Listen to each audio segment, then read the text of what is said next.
Friends, एक बार फिर से स्वागत है आपका मेरे यूट्यूब चैनल पे। आज हम देखेंगे बार्टर सिस्टम क्या होता है, जिसको हिंदी में वस्तु विनिमय प्रणाली भी कहते हैं।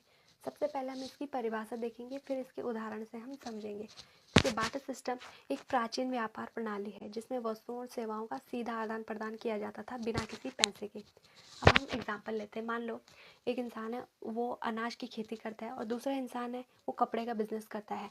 तो अगर कपड़े वाले को अनाज चाहिए और अनाज वाले को कपड़ा चाहिए तो वो एक दूसरे को पैसे नहीं देंगे। आज के टाइम पे क्या होता है, पैसे का आदान प्रदान करके हम सामान लेते हैं, लेकिन पहले ऐसा नहीं होता था। पहले आपके पास अगर कपड़ा है, आप कपड़े का बिजनेस करते हैं और कोई अगर गेहूँ वगैरह बेचता है और आपको गेहूँ चाहिए तो आप उसको उसके बदले में कपड़े देंगे और आप उससे गेहूँ ले लेंगे। और इसी तरह से सेवाओं का भी आदान प्रदान होता था। मान लो कि आपको बाल बनाने आते हैं, आप एक अच्छे बार्बर हैं और जो दूसरा सामने वाला इंसान है वो एक अच्छा टीचर है, तो अगर आप अपने बच्चे को उसके पास पढ़ाई के लिए भेजें तो उसके बदले आपको उसके बाल बनाने हैं। क्यों? क्योंकि आप उसमें एक्सपर्ट है। तो पहले ऐसे पैसे नहीं होते थे, पहले इसी तरह से व्यापार होता था, चीज़ों और सेवाओं के आदान प्रदान से। बार्टर सिस्टम के फ़ायदे क्या थे कि इसमें मुद्रा की कोई ज़रूरत नहीं थी, इसलिए कुछ चोरी होने का कोई डर ही नहीं था। दूसरा, इसमें एकदम सीधा आदान प्रदान होता था, दोनों पक्षों को तुरंत अपनी ज़रूरत की चीज़ मिल जाती थी। और यह स्थानीय व्यापार था, ये बहुत बड़े लेवल पे नहीं होता था और स्थानीय व्यापार को ये आसान करता था। लेकिन इसमें कुछ समस्याएं थी और सबसे बड़ी जो समस्या है उसका नाम है डबल कोइंसिडेंस ऑफ वांट्स। ये कई बार एग्ज़ाम में भी आया हुआ है।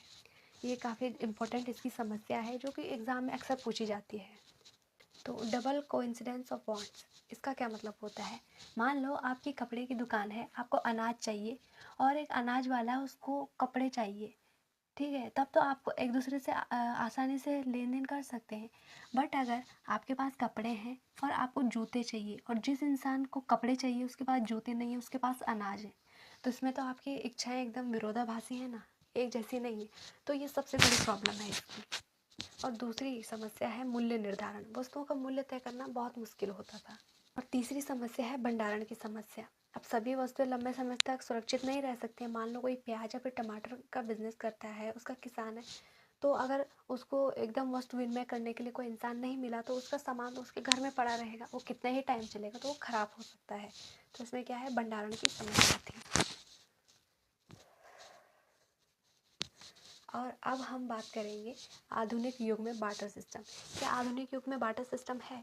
नहीं, ये काफ़ी सीमित है, लेकिन कई बार लोकल या ऑनलाइन कम्युनिटी में यह देखा जाता है।